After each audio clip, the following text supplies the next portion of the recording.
अब आ रहा है ना? हाँ आ रहा है। तो आचार्य नेमिचंद्र सिद्धांत चक्रवर्ती द्वारा रचित गोमटसार कर्मकांड ग्रंथ है।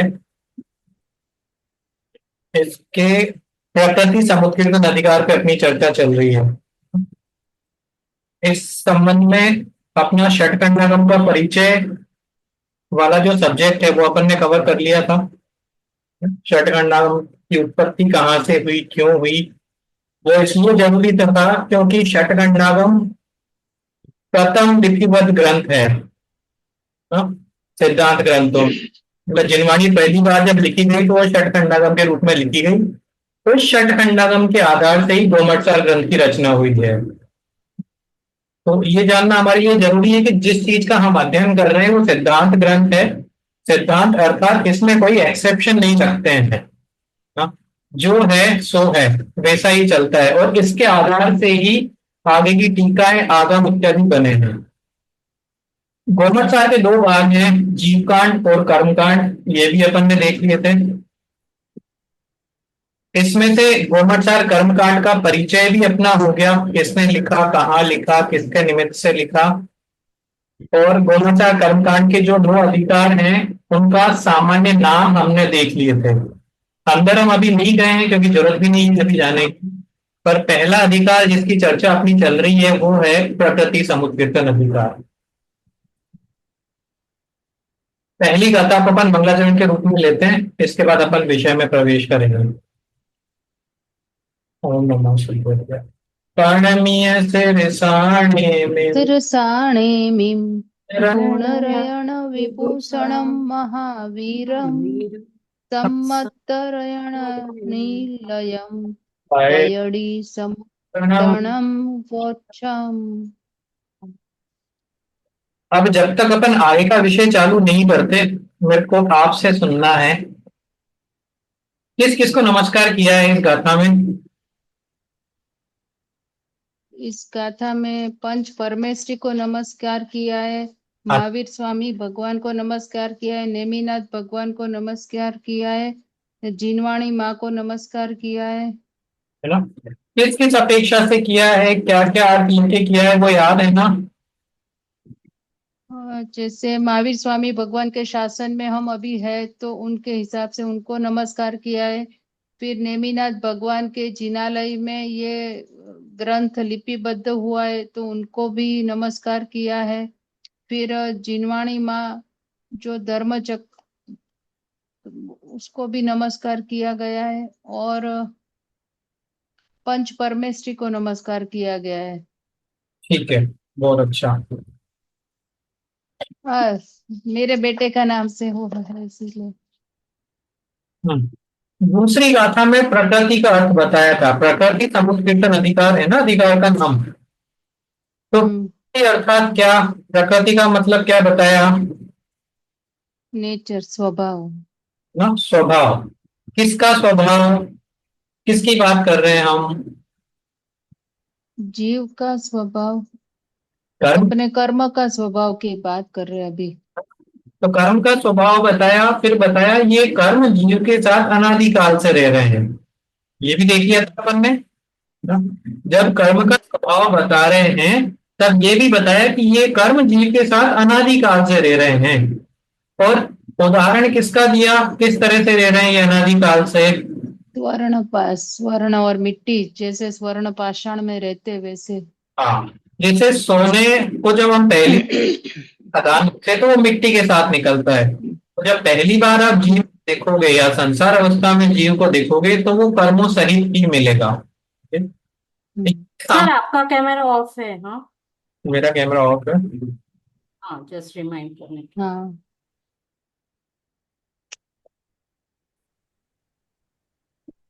नहीं है, ऑन है। हाँ तो आप दिख नहीं रहे हो लेकिन ठीक है चलेगा। हम्म। हाँ अब दिखे। हाँ, अभी। हाँ। हाँ, मेरे को भी नहीं आइडिया था। पहली बार जब हम जीव को देखेंगे या संसार अवस्था में जीव को देखेंगे तो हमें कर्मों के साथ ही मिलेगा। वैसे ही जैसे जब सोने को पहली बार खदान से निकाला गया तो वो मिट्टी के साथ था। अब यहाँ सिद्धांत क्या है? एक तो सिद्धांत ये कि जीव और कर्म अनादि काल से एक साथ रह रहे हैं। दूसरा सिद्धांत इस गाथा में क्या बताया था? कि साथ में रहने पर भी भिन्न है दोनों, कि दोनों अनादिकाल से। में अनादिकाल से साथ में रह रहे हैं, जगह एक ही है रहने की, टाइम एक ही है रहने का, लेकिन फिर भी ये दो द्रव्य सर्वथा भिन्न हैं। ये भिन्न है, ये समझाने के अपन ने 3 पॉइंट देखे थे, याद है? 3 लॉजिक देखे थे, 3 पॉइंट ऑफ व्यू थे। एक तो पॉइंट ये देखा था कि जैसे सिद्ध भगवान विराजमान है तो इसीलिए कि वो अभिन्न थे तभी वो भिन्न हो पाए। और दूसरा पॉइंट भूल गए हम। अनादिकाल से जीव कर्म रूप नहीं परिणमन होता है और कर्म और जीव रूप परिणमन नहीं हो रहा है, तभी ये भिन्न हो रहे हैं। बाकी याद नहीं रहा। पहला पॉइंट तो अच्छा है, तो आपको याद रही, बढ़िया बात है।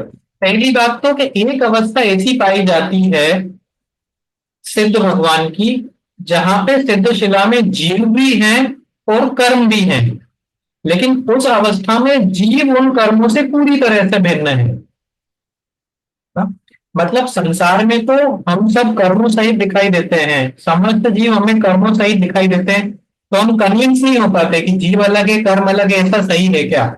लेकिन एक अवस्था सिद्ध भगवान की ऐसी है जिस जगह पे एक ही समय में एक ही स्थान पर सिद्ध भगवान अर्थात जीव भी हैं, और उसी समय पर उसी स्थान में अनंत कर्म भी हैं, कर्म परमाणु भी हैं, लेकिन फिर भी वो एक दूसरे को स्पर्श नहीं कर रहे हैं, एक दूसरे को छूते नहीं है, एक दूसरे से संबंधित नहीं होते हैं। इससे सिद्ध होता है कि ये दोनों भिन्न भिन्न द्रव्य हैं। अगर भिन्न भिन्न नहीं होते तो वहां भी सिद्ध भगवान कर्मों सहित होने चाहिए थे। ठीक है। दूसरा पॉइंट कि अनादिकाल से एक साथ रह रहे हैं ना, तो भी एक दूसरे के स्वभाव रूप परिणमन नहीं करते। तो जीव का स्वभाव जानना देखना है तो जीव मात्र जानता देखता ही है। कर्म का या पुद्गल का स्वभाव स्पर्श रस गंध वर्ण व्यक्त करना है तो वो स्पर्श आदि व्यक्त करता ही है ना? जीव कभी भी स्पर्श रस गंध वर्ण की पर्याय हम में से प्रकट नहीं करता। वैसे ही कर्म कभी भी ज्ञान दर्शन अपने में से उत्पन्न नहीं कर पा रहा है। तो अनादिकाल से एक साथ रह रहे हैं, फिर भी दोनों द्रव्यों की समस्त पर्याय भिन्न भिन्न है। जब पर्याय भिन्न है तो द्रव्य भी भिन्न होंगे, है ना? अन्योन्या भाव और अत्यंत भाव पढ़ा है ना? क्या होता है हम्म। अन्योन्या भाव? क्या है? दो पुद्गल द्रव्य की वर्तमान पर्यायों में जो अंतर होता है, मतलब एक दूसरे में अभाव होता है, हाँ, वो एक अन्योन्य। वर्तमान पर्याय दूसरे द्रव्य की वर्तमान पर्याय से भिन्न है। हाँ, एक द्रव्य की वर्तमान पर्याय दूसरे द्रव्य, लेकिन वो दो पुद्गल में ही होता है ना सर? कल में वो तो अन्योन्या भाव है, दो द्रव्यों में हाँ, जो। वही तो बोला ना। यहाँ तो मैं एक सामान्य ये दिखा रहा हूँ कि जीव द्रव्य की जो पर्याय है वो बिल्कुल अलग है, उद्गल की अलग है। क्यों? वो क्योंकि अत्यंत अभाव है। हाँ, क्योंकि इनके इनमें अत्यंत भाव है, तो द्रव्य दो अलग हो गए, इसलिए उनकी पर्याय भी अलग हुई। ठीक है। तो पहला कारण कि सिद्ध भगवान हमें ऐसे दिखाई देते हैं जो कर्मों से पूरी तरह रहित हैं, तो वहां प्रूव हो गया। दूसरा, दोनों द्रव्य अपनी अपनी पर्याय स्वतंत्र रूप से प्रकट कर रहे हैं ना, एक दूसरे में मिक्स नहीं कर रहे हैं, वहां से ये प्रूव हो गया कि दोनों द्रव्य अलग हैं। तीसरा पॉइंट है कि इतने टाइम से साथ में रहते हुए भी एक दूसरे की पर्याय तो उत्पन्न कर ही नहीं रहे, लेकिन एक दूसरे रूप हो भी नहीं रहे हैं। जीव कभी भी कर्म नहीं बना और कर्म कभी भी जीव नहीं बना, जीव ने। है ना? अनादिकाल से साथ में है तो भी एक दूसरे रूप नहीं बने, वर्तमान में नहीं बन रहे हैं और भविष्य में भी नहीं बनेंगे ना? तो इससे भी प्रूव होता है कि जब नहीं बनेंगे तो दो हैं। ठीक है। तो ये 3 पॉइंट कर्मों और जीवों की भिन्नता के लिए अपन ने देखे थे। फिर क्या लाभ था, ये अपन ने लाभ वाली चर्चा कर ली है ना? ऐसा जानने से हमें क्या पता चलता है कि कर्मों के आश्रित हमें नहीं रहना है। अब हमें ये पता है कि दोनों द्रव्यों में अत्यंत भाव है, तो कर्म के हिसाब से हम नहीं चलेंगे, और हमने भी ये विश्वास होना चाहिए, हमारी भी बुद्धि इस प्रकार सोचनी चाहिए, हमारा दिमाग भी ऐसा नहीं होना चाहिए अब कि हम कर्मों को अपने हिसाब से चलाएं, है ना। जब हम कहते हैं अत्यंता भाव है या हम कर्मों के आश्रित नहीं हैं, उसी समय पे हमें ये समझ में आना चाहिए कि कर्म भी हमारे आश्रित नहीं है ना। जब कर्म हमारा कुछ नहीं बिगाड़ सकते, उसी समय पे बिल्कुल वैसे ही हम भी कर्मों का कुछ नहीं बिगाड़ सकते हैं, क्योंकि हम हैं जीव, कर्म है पुद्गल। तो जब पुद्गल जीव का कुछ नहीं कर सकता तो जीव भी पुद्गल का कुछ नहीं कर सकता, है ना। सही बात है। में एक डायरेक्शन मिलता है कि अपने को पुद्गल की तरफ देख के आगे नहीं बढ़ना है, हमें अपने आप को देख के ही आगे। अपने को आगे बढ़ना है जीव तत्व की तरफ। हाँ, तो चाहे अब हम सांसारिक अवस्था में हों, चाहे अब हम कर्मों से युक्त हों, चाहे हम कर्मों के साथ रह रहे हों, लेकिन हमारे पुरुषार्थ की दिशा, हमारे आगे बढ़ने की दिशा, हमारी सम्यक दिशा कर्मों के अनुसार नहीं होनी चाहिए। ये हमें समझ में आता है ना? फिर तीसरी गाथा, दूसरी गाथा में क्या बताया सिद्धांत? ये कर्म और जीव अलग अलग है। हाँ, अलग अलग हैं, अनादिकाल से रहते हैं फिर भी अलग अलग हैं। तीसरी गाथा भी अपनी हो गई थी। तीसरी गाथा में बताया है कि आप कह रहे हो जीव और कर्म अनादिकाल से रह रहे हैं और अलग अलग हैं, तो फिर इनको अलग अलग ही रहने देते ना, फिर इनको एक साथ में क्यों कह रहे हैं? इनकी प्रकृति या इनके स्वभाव का कथन जब आप कर रहे हो तो जीव और कर्म ऐसा क्यों कहते हो? या तो जीव ही कहो या कर्म ही कहो, दोनों को एक साथ में क्यों लिया? तो जीव और कर्म एक साथ क्यों है अनादिकाल से, क्या कारण है? जब दो भिन्न भिन्न द्रव्य हैं तो अलग अलग ही रहने चाहिए थे ना। भाई जैसे हम धर्म अधर्म आकाश काल को तो नहीं गिनते हैं यहाँ पे, जीव और पुद्गल को ही क्यों गिनते हैं, जीव और कर्म को ही क्यों साथ में लेते हैं? तो उसके दो कारण बताए थे, यहां तक तो आपके क्लास में। तो क्या कारण थे दो, वो इस गाथा में बताए हैं।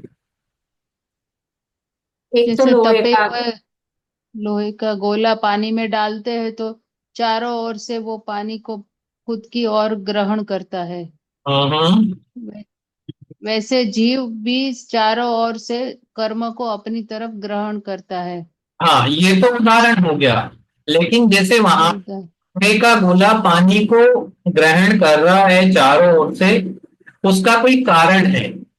आप सामान्य गोला पानी में वो तो नहीं करे, तप्त तप्त हुआ गोला, है ना। तप्त हुआ गोला, से गर्म हुआ गोला, तप्त हुआ गोला, गर्म। यहाँ पे हाँ। जीव भी जब तप्त होगा, हम्म। हाँ, जीव भी जब गर्म होगा तो कर्मों को खींचेगा। तो वो जीव गर्म क्यों होगा? मन वचन काय योग से वो हम्म। स्पंदन होते हैं आत्म प्रदेश में। तो कारण इसीलिए के साथ उसके साथ कर्म एक अलग से संबंध उसका बनता है कर्म के साथ। ये तो एक कारण हो गया योग। एक और कारण बताया था, हम्म। देहोदयन, देह के उदय से शरीर नाम कर्म भी तो बताया था ना, हाँ, कि शरीर नाम कर्म के, शरीर को अपना मानता है फिर। हाँ, कि इस जीव को कर्म और नो कर्म वर्गणाओं का ग्रहण तब होता है जब इसके शरीर नाम कर्म का उदय हो और जब ये जीव योग सहित हो ना? देखो, एक सीरीज बन रही है, एक क्रम बन रहा है। पहले वाली गाथा में कहा था कि अनादिकाल से जीव और कर्म साथ में रहते हैं, ठीक है। हम्म। है कि जीव और कर्म अनादिकाल से साथ में क्यों रह रहे हैं? कि इसलिए रहते हैं कि ये जीव शरीर और योग सहित होता है ना? अगर जीव के शरीर और योग नहीं हो तो ये कर्म भी नहीं होंगे, ठीक है। तो कर्मों के आश्रव के या कर्म बंधन के जो दो कारण इस गाथा में बताए हैं वो है शरीर और योग। अब यहाँ पे शरीर का मतलब क्या लेना है? शरीर से सहित होने का क्या अर्थ है?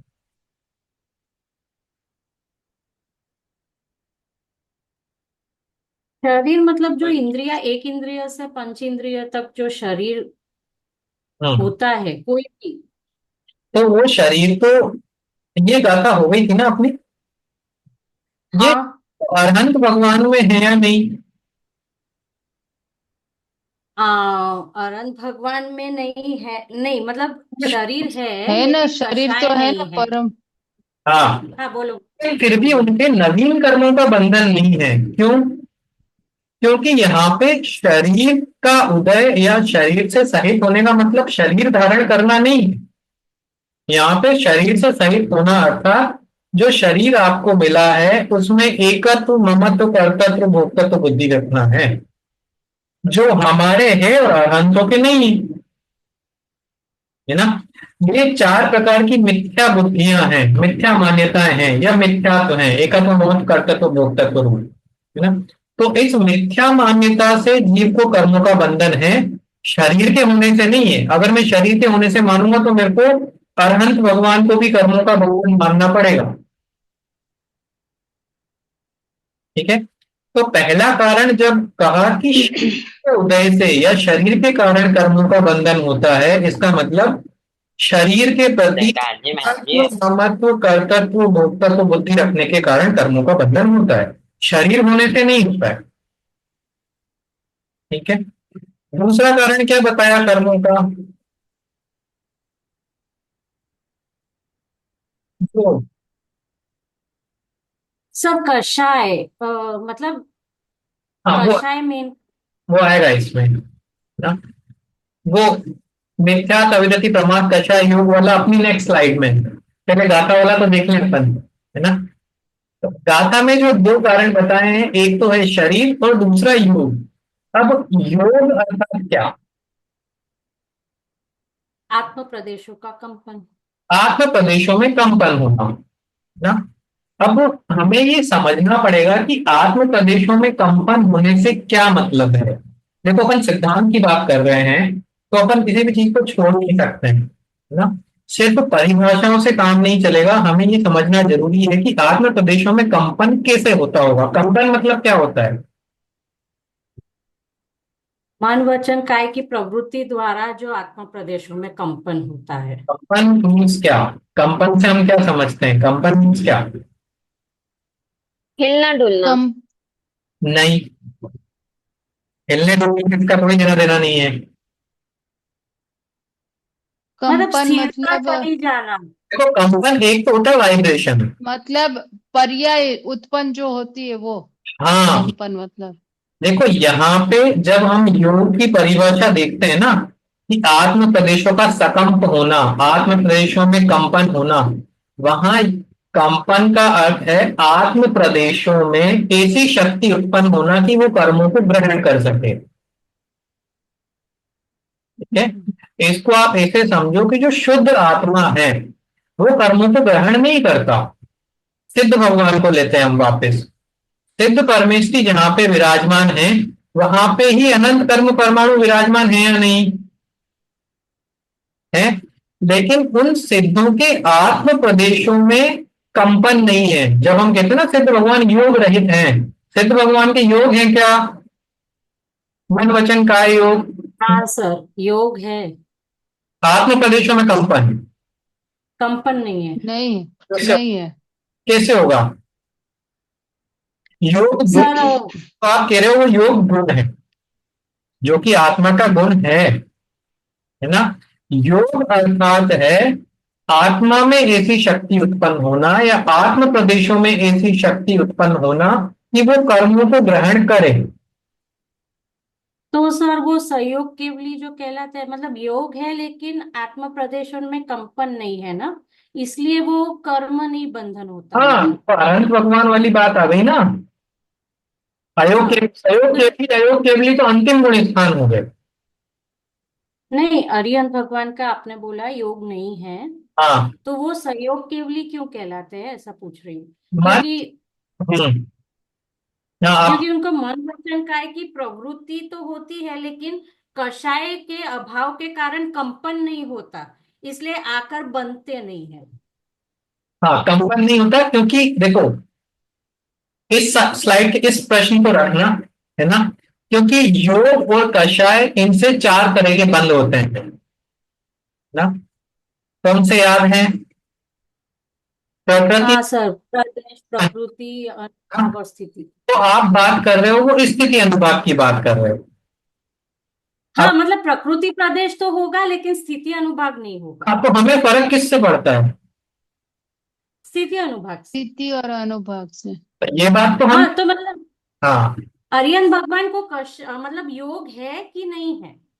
अनंत भगवान के योग, उनके आत्म प्रदेशों में वो शक्ति वैसी नहीं है कि नवीन कर्मों का बंधन हो। उनके वैस उतना ही है कि जितने कर्म बंधे हुए हैं वो खिलेंगे तब तक वो सत्ता में है।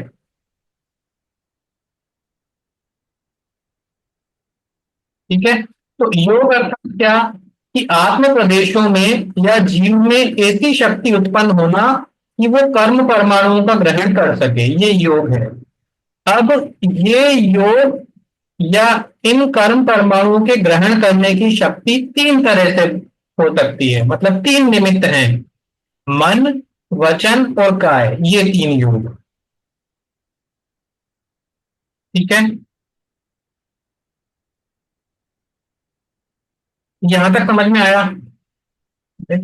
तो हम कर्म बांधते हैं दो कारणों से, शरीर से और योग से।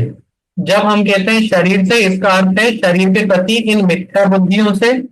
और जब हम कहते हैं योग से, तब योग अर्थात मन वचन काय के निमित्त से जो आत्म प्रदेशों में कंपन है, या मन वचन काया के निमित्त से जो आत्मा में कर्मों को ग्रहण करने की शक्ति उत्पन्न हुई है, उससे। अब यहाँ पे सिद्धांत नहीं आता सर, सॉरी टू इंटरप्ट, लेकिन मेरा वो क्वेश्चन क्लियर नहीं हुआ, मुझे चलेगा। दरवाजा खोलना हाँ, पड़ा। मतलब अरिहंत भगवान को योग है कि नहीं है? नहीं है, अयोग के भी योग है ना वो। अरिहंत भगवान अयोग केवली कहलाते हैं, हाँ, तो सहयोग केवली कौन कहलाते हैं? उसके जस्ट नीचे वाली अवस्था। ओके, मुनिराज की। तो सारी मुनिराज नहीं है उसके नीचे। ओके, तो अरिहंत भगवान अयोग केवली कहलाते हैं। तो उनकी तो अभी कहते हैं ना सर कि अरहंत भगवान जो है सिमंदर भगवान वगैरह। दोनों अवस्थाएं हैं, सहयोग भी है अयोग भी है। अपन ऐसा नहीं कहते हाँ क्योंकि उनको, में जाके ही अद्भुत बनते हैं। क्योंकि उनकी अभी जो सिमंदर भगवान है विदेश क्षेत्र में, वैसे भी तीर्थंकर है, तो उनकी देह की प्रवृत्ति तो हो रही है ना, तो मतलब देखो, देख, शरीर नाम कर्म है या नहीं? है। बस। तो मन वचन काय की, मतलब मन की नहीं लेकिन काय की प्रवृत्ति तो होगी। मन की क्यों नहीं होगी? सर केवल ज्ञान के बाद मन की कैसे होगी? मन तो, क्या सर आपका आवाज नहीं आ रहा? है या नहीं? हाँ सैनी जीव है या नहीं? मन सहित है या नहीं? सर, सैनी है लेकिन मन तो ईशत इंद्रिय जैसा ही है ना, तो अब तो केवल ज्ञान के बाद उनको मन की क्या जरूरत? अरे उसका बहुत फर्क पड़ता है, मैं बताता हूँ आपको कैसे। कि जब योगों की विशेषता देखते हैं ना, ये आगे वाली गाथा में है, शायद अपन ने लास्ट क्लास में कवर किया भी होगा कि योगों की विशेषता में दो कारण लिए हैं। यहाँ अपन थोड़ा सा विषयांतर हो रहे हैं, बट ठीक है। कि योगों की संख्या और योगों का सकम होना, कितनी संख्या में होते हैं, है ना, योगों की विशेषता में। तो वहां पे योगों की संख्या में लिया है कि एकेंद्रिय को मात्र एक योग, हाँ द्विइंद्रिय के बाकी सब, है ना, असैनी जीवों तक वचन और काय योग, और उसके अलावा जो जीव बचे उन सबके तीनों योग हैं। हाँ। इसलिए मैं कह रहा हूँ अच्छा योग ओके। का अर्थ मन वचन काय मत लेना। मन वचन काय तो निमित्त बन रहे हैं, योग का अर्थ है आत्म प्रदेशों में वैसी शक्ति उत्पन्न करना, मैं कर्म बांधू। क्योंकि योग ओके। विभाग नहीं है, योग का गुण है। अनंत गुण जो है उनमें एक योग गुण भी है। जब ये स्वभाव रूप परिणम रहा है, तब मेरे में कर्मबंध नहीं हो रहा है। जब ये विभाव रूप जा रहा है, तो मैं अपने आप में ही ऐसी शक्ति उत्पन्न कर रहा हूं कि मैं कर्म परमाणु को खींचू। ये कहीं बाहर से नहीं आया है, उद्गल की पर्याय नहीं है, योग जीव का गुण ओके, थैंक यू।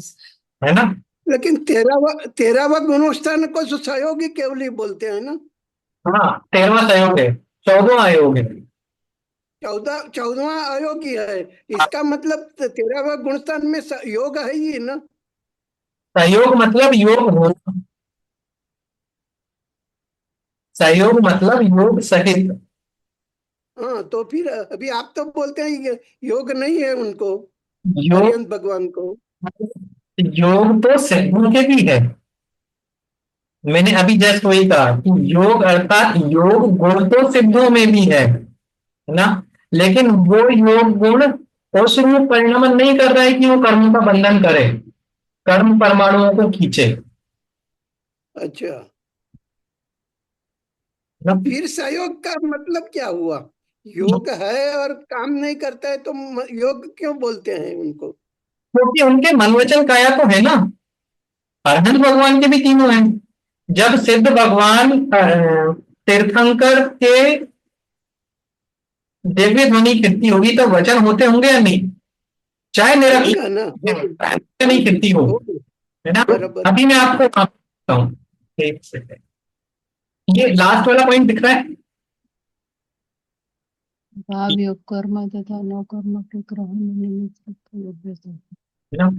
मन वचन काय के निमित्त से आत्म प्रदेशों में होने वाला परिस्पंदन वो योग है। ठीक है।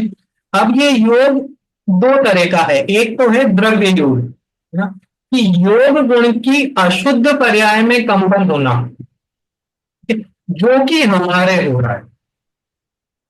हाँ, बराबर। ठीक है। अगर अगर ये कंपन नहीं हो रहा है तो वो योग गुण की शुद्ध पर्याय, देखो गुण है तो उसकी पर्याय तो होगी।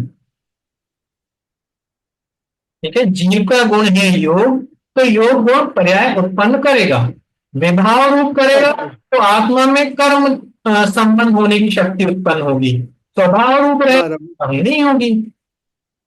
अच्छा। ओके सर, ओहो। ये लास्ट पॉइंट ज्यादा क्लियर हुआ, क्योंकि योग हाँ, आत्मा का गुण है। मैं बताता हूँ तो ना, वो क्योंकि अभी तक हमें, और ऐसा नहीं कि हमें बताया गया है, हम योग को ऐसा समझते हैं योग अच्छा नहीं योग मतलब है ना। शरीर की क्रिया ऐसा ही समझते हैं ना।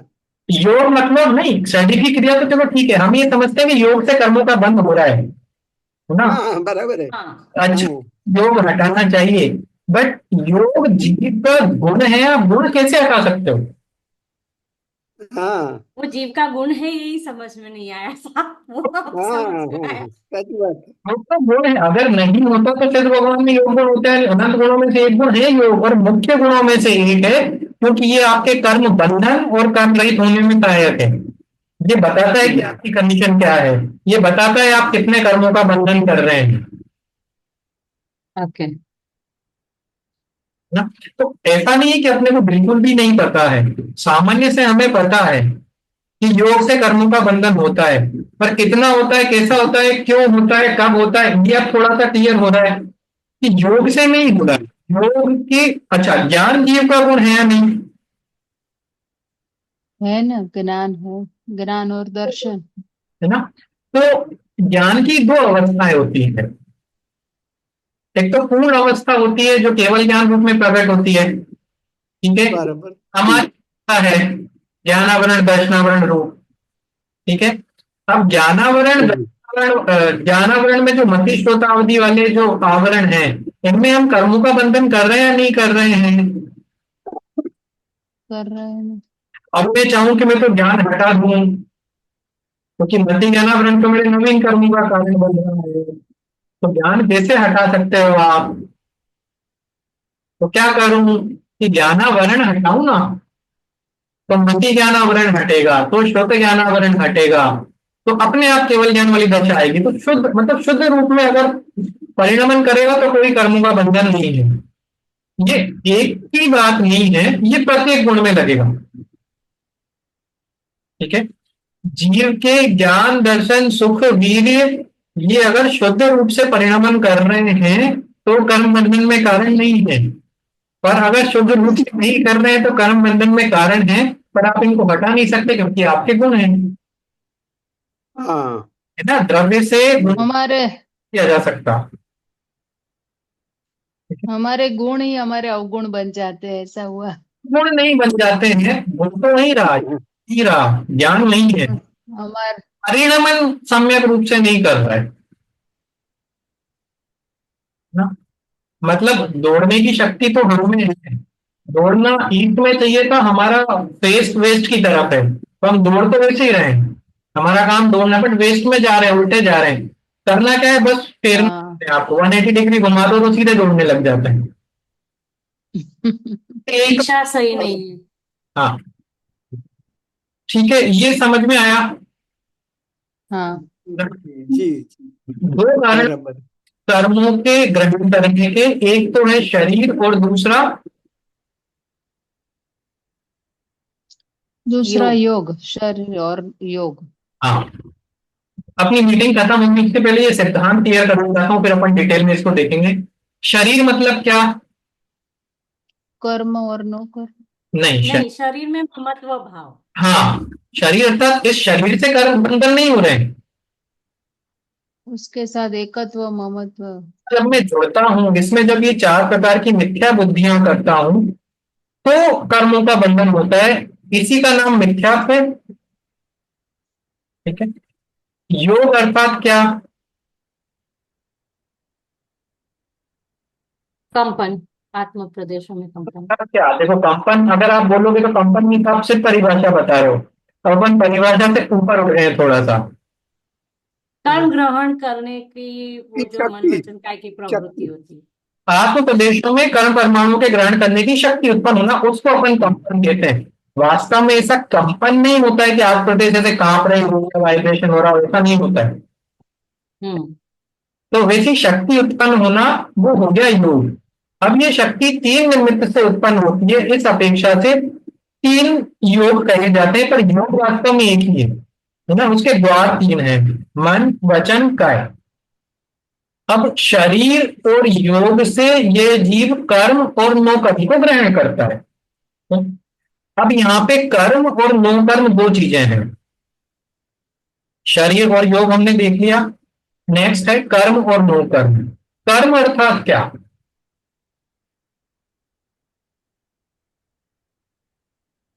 कर्म अर्थात परमाणु, जड़ उद्गल परमाणु। जड़ पुद्गल परमाणु। पर हम क्या समझते हैं, कर्म कितने हैं? द्रव्य कर्म और भाव कर्म। आठ आठ है ना, हाँ, प्रकृति 8 8। है ना, चार घाती चार घाती, ठीक है। और हम्म, कर्म क्या है फिर?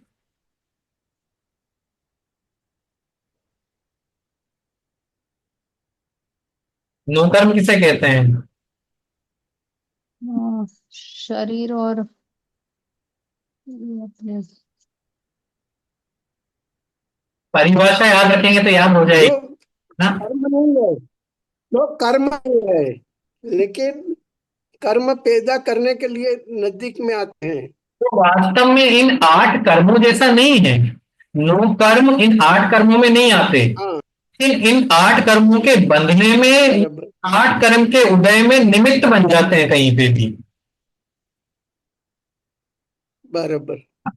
जैसे कि हम ग्रंथ पढ़ रहे हैं और अचानक से लाइट चली गई, तो लाइट आपका नो कर्म बन गई है फिर, है ना। पढ़ते पढ़ते हमें नींद आ गई, तो नींद क्यों आ गई कि भोजन ज्यादा गाढ़ा खाया था, गरिष्ठ भोजन किया था, तो गरिष्ठ भोजन नो कर्म बन गया, जो कि आपके निद्रा कर्म में निमित्त बन गया। तो इन आठ कर्मों के बंधने में, बराबर। इन आठ कर्मों के उदय में जो निमित्त हो, वो बन जाएंगे नो कर्म। कर्म के उदय में निमित्त बनते बंधने वो में नो और कर्म। उदय में, दोनों में, दोनों में। दोनों कर्म में आएगा ना। बंधने में और कर्म के उदय होने में। उदय में। क्योंकि ये आठ कर्मों में नो कर्म नहीं आते हैं। हाँ। हाँ नहीं आते, बराबर। तो अभी तक अपन ने दो चीजें देखी है कि कर्म बंधन के कारण क्या है। कर्म बंधन के कारण अपने शरीर है और योग है, दो चीज देखा। अब शरीर और योग से हम क्या बांधते हैं? कर्म बांधते हैं, और नो कर्म। कर्म। कर्म और नो कर्म। अब यहाँ पे एक चीज समझने की है कि जब हम कहते हैं कर्म बांधते हैं, तो हम कर्म रेडीमेड नहीं बांधते हैं, है ना। इसलिए चाहे अपन समझने के लिए कह देते हैं कर्म बंध गए, बट कर्म नहीं बनता है, बनता है कर्म परमाणु। हम्म। जब कर्म परमाणु बनता है बराबर। तो वो कर्म परमाणु जीव को किस तरह से प्रभावित करने वाला है या जीव के किस प्रकार के परिणामों से बंधा है, उसके अनुसार उसका नामकरण होता है, जिसको हम कहते हैं प्रकृति बंध। आठों में डिवाइड हो जाएगा। हाँ, तो हमने बांधा क्या? कर्म नहीं, क्या बांधा? कर्म परमाणु। अब वो कर्म परमाणु की प्रकृति इन 8 में से कोई होगी। ज्ञानावरण, दर्शनावरण, मौनी, आयु, नाम, गोत्र, अंतराय। तो हम्म। है ना, समझने वाली बात है। मैं ज्ञानावरण डायरेक्ट नहीं बांध लेता हूँ, मैं बांधता हूँ। ये तो उनका स्वभाव है। बांधता क्या हूँ? कर्म परमाणु। कर्म परमाणु बांधता हूँ, फिर उसके स्वभाव के हिसाब से उसका वर्गीकरण होता है। हाँ, ये अलग अलग समयों में नहीं होता है ना। एक ही समय में। समझने के लिए अलग अलग टाइम बता रहा हूँ, पर ये सब एक ही समय में होने वाली चीजें हैं, क्योंकि ये दो चीजें अलग नहीं है। ऐसे पहले आपने कर्म परमाणु बांधा और प्रकृति बन रही होगी ना। बट समझने वाली बात है कि रेडीमेड ज्ञानावरण कहीं पड़ा हुआ नहीं है, रेडीमेड दर्शनावरण कहीं पड़ा हुआ नहीं है ना। इसको आप ऐसे समझो कि एक शुद्ध जीव है ना, एक जीव है, उसके आसपास अनंत कर्म परमाणु है, ठीक है। और उन कर्म परमाणु को ही बांधेगा, उसके पास रेडीमेड ज्ञानावरण, दर्शनावरण, वेदनी, मौनी, आयु, नाम, गोत्र, अंतराय नहीं है। नहीं होता। लेकिन बराबर। कर्म परमाणु उसको किस तरह से प्रभावित करेंगे, या वो कर्म परमाणु उसके किस भाव से या परिणाम से बंधे हैं, वो उसकी प्रकृति को निश्चित करेगा, ठीक है। अगर मैं किसी के ज्ञान में आवरण बना हूं, मैं किसी के ज्ञान में विघ्न बना हूं, मैंने किसी के ज्ञान में अंतराय डाला है, तो जो कर्म परमाणु मैंने बांधा है वो ज्ञानावरण होगा, ठीक है। तो हम बांधते क्या हैं? कर्म परमाणु। कर्म परमाणु, है ना। फिर उनकी प्रकृति निश्चित होती है। दूसरा, परमाणु एक एक। लेकिन सर एक साथ में सातों कर्म का होता है बंधन, तो वो ही कर्म परमाणु को कैसे पता चलता है कि नानावर्णियों को 20 पॉइंट देना, दर्शनावर्णियों को भी 5 देना, ऐसा करके कैसे पता चलेगा 8 को डिवाइड करने का? ये मैंने आपको बताया ना कि किस परिणाम से मैं बांध रहा हूं, वो परिणाम से प्रकृति अब होती है। हाँ, तो एक परिणाम होगा, भले नानावर्णीय का लगेगा, लेकिन उसमें सातों इंक्लूड हो जाते हैं एक ही परिणाम में। नहीं तो आप चलो, एक बार में हम एक कर्म, देखो कर्म परमाणु प्रत्येक भिन्न भिन्न है, लेकिन ये बनते समूह में है, एक एक परमाणु नहीं बनता है अलग अच्छा। ना। तो हाँ हाँ हाँ वो भी आगे आने वाला है। तो एक साथ कर्म, मान लो अपने 50 कर्म परमाणु हमने बांधे, तो ये 50 बराबर। हाँ एक साथ आए ना अपने, एक जाति के, तो इस हाँ बराबर। क्या वर्गना, हाँ हाँ हाँ। ठीक है। वर्गना अर्थात वो पुद्गल जो कर्म रूप परिणाम होने की शक्ति रखते हैं, समूह। रखते हैं, तो हम वास्तव में बराबर। बांध रहे हैं, हाँ जी। ठीक है। तो वो जो आपके हाँ वो बैच बन गया कि आपने अगर 100 कर्म परमाणु बांधे हैं, तो 50 हो गए ज्ञानावरण, 10 हो गए वेदनीय, 10 हो गए अंतराय। इस अच्छा। एक एक बराबर। बांधता हूँ, अच्छा अच्छा बराबर बराबर। उनका समूह हाँ वर्गणा। तो वर्गणा के रूप में इसलिए हम कहते हैं कि बराबर। हम कर्म नहीं बांधते हैं, हम कार्माण वर्गणा बांधते हैं, ठीक है। बराबर। हाँ 1 मिनट से हाँ। समय और है। वो समय हमारा जो भाव